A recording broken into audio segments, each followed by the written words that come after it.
Hello and welcome to video number 4. In this specific video, I'm going to show you how to set up your website.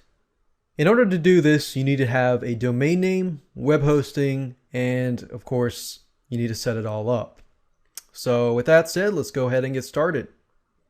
Before you purchase a domain name, you need to know what domain name you want to have. And the best advice that I can give you is that getting a domain name that is related to the keyword that you want to rank on is probably the best way to go.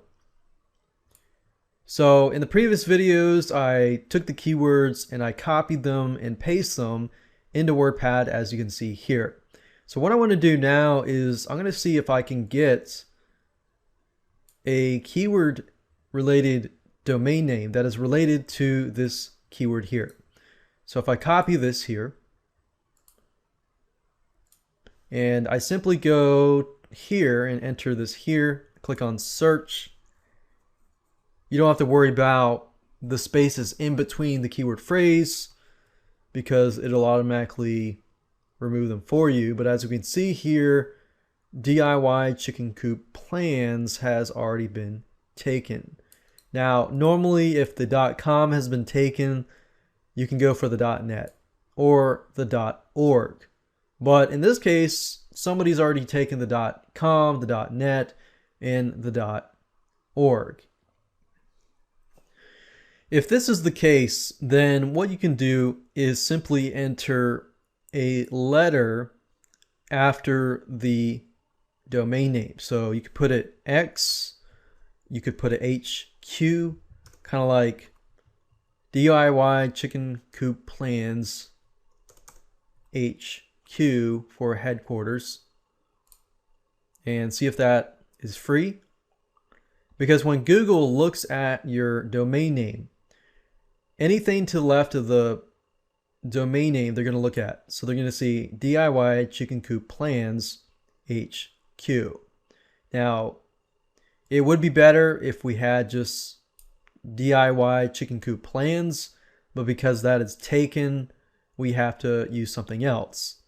I don't really recommend that you put a letter before that because Google will actually read this part and usually we'll look at this part and say, okay, at least this has the keyword in the domain name.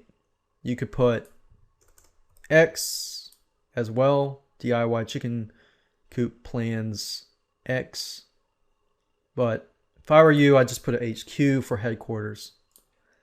At this point, you can purchase the domain name. Doesn't matter where you purchase the domain name. I would recommend personally namecheap.com simply because they've got really good customer service, and anytime you have problems, they are there.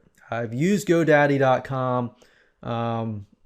Not as impressed as namecheap.com, but I would leave that up to you. After that, you're going to need to have web hosting.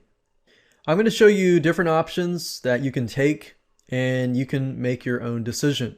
What you can do is type in web hosting forum talk special offer.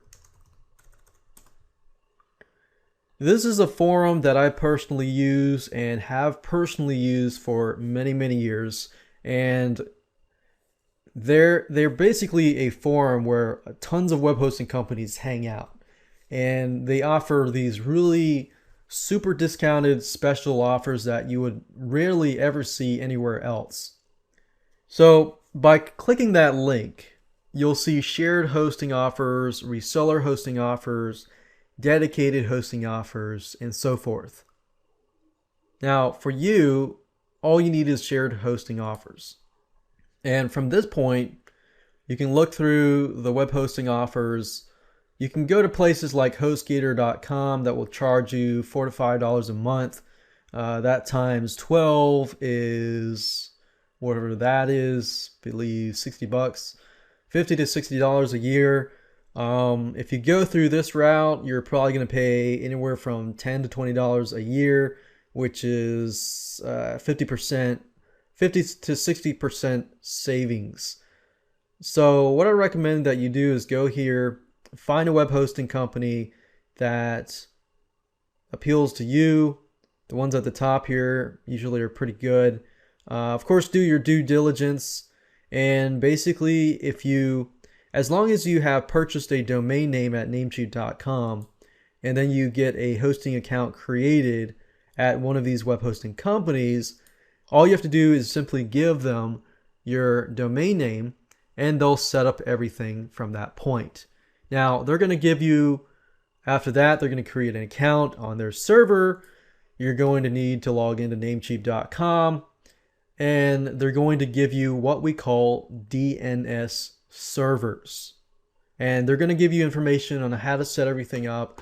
But all you have to do is log into your Namecheap account, and I'll do that here.